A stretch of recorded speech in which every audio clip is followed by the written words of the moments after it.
Hi. I tried to do this one closer up, but when it cuts the neckline of my shirt off, it makes it look like too much skin. So I backed out a little bit. Okay, this journal is from 6/12, the first of that day, and the Mayan day was 7 star or rabbit. What are we being born into? What's going on? It seems like we have a period where we're tempted to struggle, where it feels difficult, and then we get a break in the energies for a few days, huh? Is that how it seems to you? Off and on, it's been seeming like that, you know? I know I'm privileged here to be free of so many outside, supposedly outside influences, able to think my own thoughts, as it were, without the duties, the middle life duties of job and raising family, or even of a roommate or spouse, except for my pets.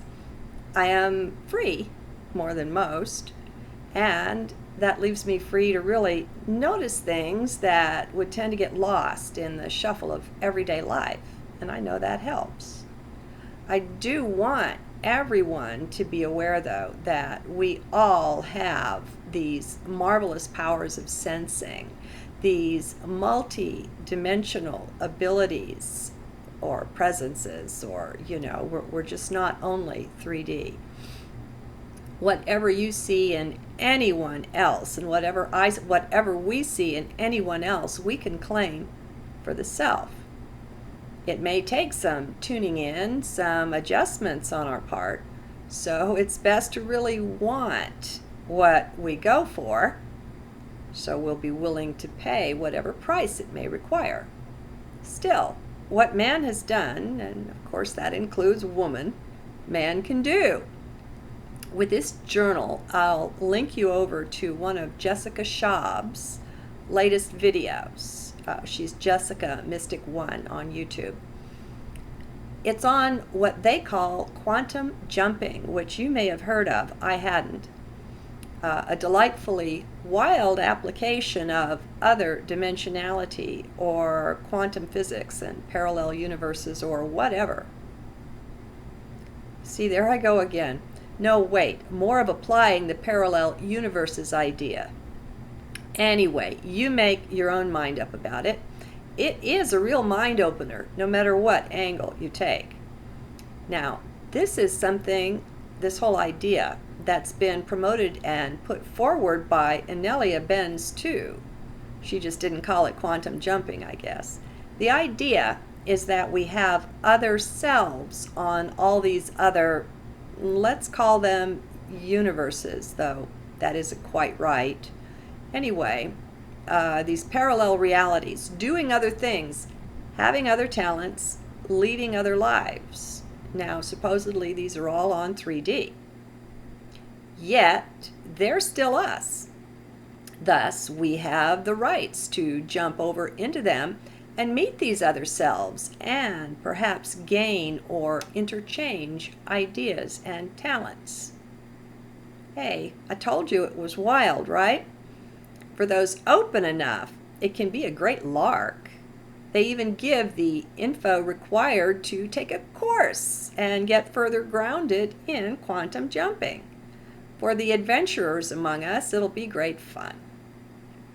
It's like Nancy Dennison says, we are a combination of a human body and the being, the light being, working together here in 3D. Both have their own talents and abilities. We can make the effort required to bring down our spiritual talents and gifts from the higher dimensions into 3D if we like, or not. It's a choice, and there's no blame either way. There's never any blame. We are totally free. Her work and ideas have been simmering here in my heart for some time. At first, some of what she said was a bit too stark, a bit shocking, so I wasn't ready to just accept it and move into it.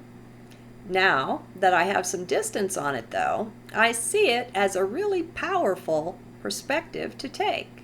Not the only one. Remember, our perspectives are always a matter of choice, now that we're waking up, that is. And our choices have consequences. There's a lot to be gained in what Nancy says, her philosophy, as it were. She learned from Source, as have others like Mel and Thomas, that our whole reason for being is to gather experience, to be Source in form.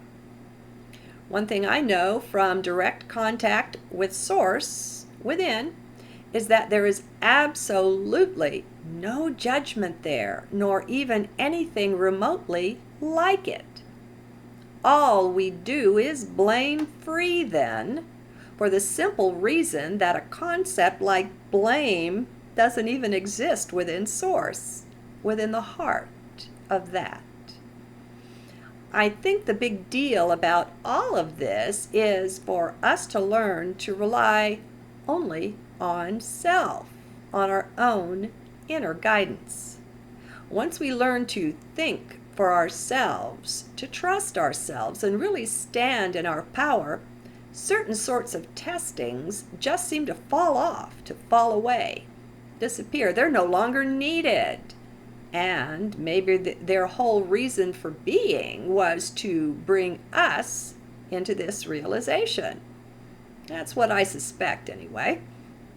So, if what I say or what Nancy or what anyone says doesn't quite fit, don't take it on just because you like our work or feel good about us. When I find something like that, as I did when first encountering Nancy, I just drop it into heart, trusting that to lead the way and give answer when it's ready, if it does. That's what usually happens too, though sometimes it does take some time. This all comes to us naturally as part of both waking up and learning to love the self. Things that go directly against all the programming we've been fed. We begin to find that there really are no rules, at least not in the way we'd conceive them to be. Now, stay centered with this stuff. Mind will ever and always misinterpret such things. It will take something like no rules and have a heyday in misunderstanding what was meant. And we all have a mind, don't we?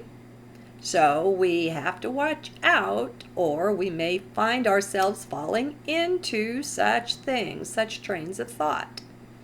It takes being in third person, as Dimitri Halley puts it so well in his work. Observing, as I say, until we can step away from 3D, up and out, or away, or within, or however you choose to see it.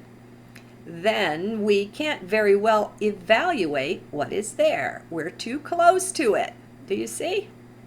Once we start gaining some distance, doing some stepping back in whatever way, then we begin to see how we got so many things wrong. There's no better way to put that I can think of. But we won't be able to see this while still locked into the midst of the matrix that it truly is. We must disidentify, step back a bit. How are you doing with that? Love yourself, my friends. Do little things for yourself that you might do for a lover, a precious one, close to your heart. Just having these faceted crystals in my windows brings me soul delight on every sunny day. It's amazing the uplift I get from the dancing prisms, the glorious color displays. It's nothing huge, no big deal, and yet, isn't it? Let's consider that. Why do we evaluate things that way? What makes us do that? Judge things for how big or how small they are. Is that even a real way of being? Something we will retain on ascending into higher consciousness? I suspect that it's not, and here's why. The journey itself is the thing. We've been taught that it's the goal we're after that counts. And yet, goal after goal achieved, and we're no happier than we were. Or not much, and not for very long. Mostly we just stumble on and don't notice this, get distracted by the next thing we want to achieve. Or if we notice it, we just ignore it. That's because we've been in sleeple mode, don't you think? I do. When we're watching, being in third person, then we will notice that and learn from it. We will see it for what it is, the mechanical bunny the dogs race after on the course, the carrot on a stick for the donkey. We will see this, quickly analyze it, and realize that we gave our power away somewhere along this track, and we'll begin to look for that. We'll just watch. As long as we retain the belief that some goal, any goal, is important, we can be led by the nose, as it were, chasing that. Do you see? Yet, when we back up enough, we begin to see what's going on behind the scenes there, how we're being manipulated. Now, I don't suggest that we go off in search of the bad guy manipulator. Not at all. If you're in heart, you won't even be tempted to go in that direction, unless it's part of your divine plan, and then you will. From heart, you just know that both causes and solutions are found within. There's nothing out there that can help. The net result of my journey into this particular idea is that I gave up the whole concept of important goals, of finish lines for me to cross.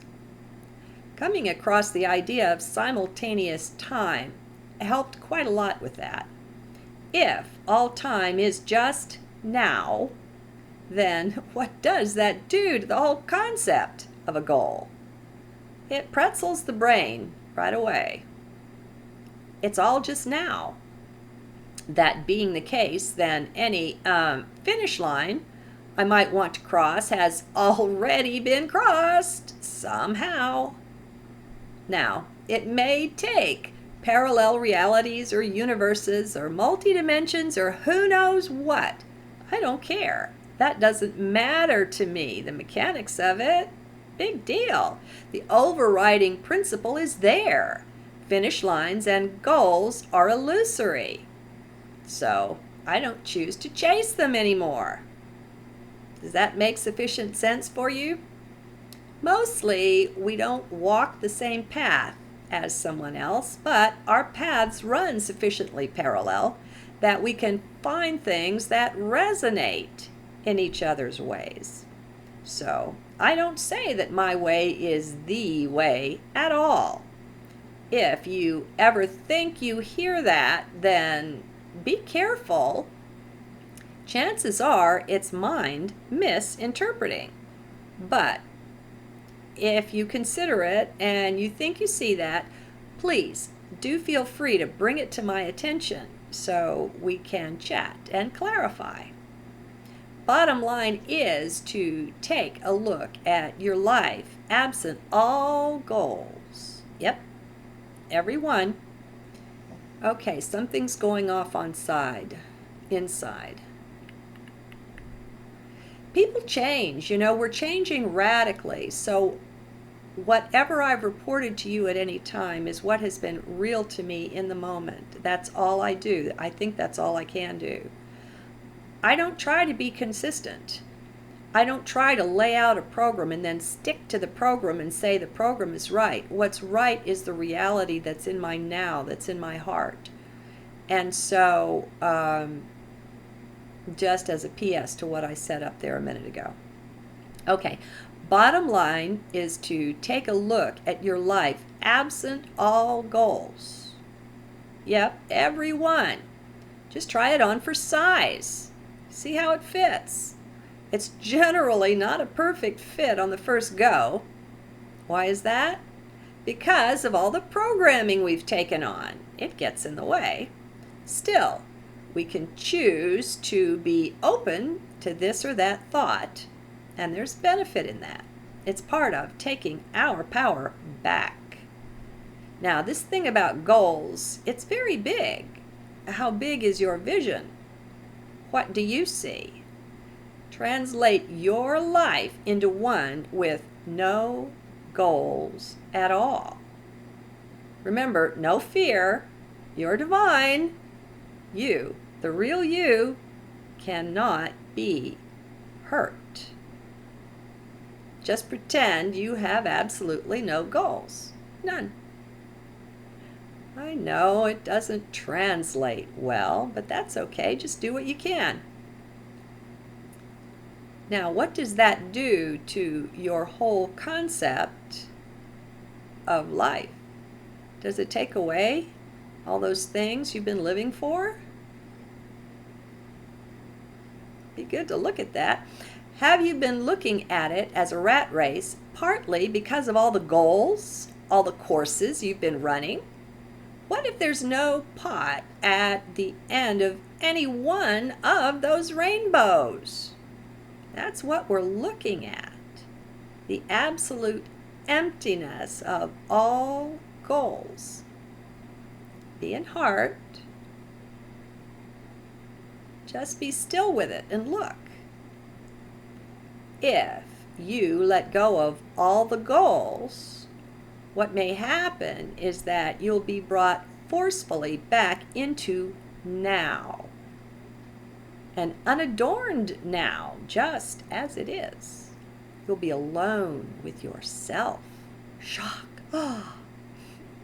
Now for some, it may be the first time even to experience something like this.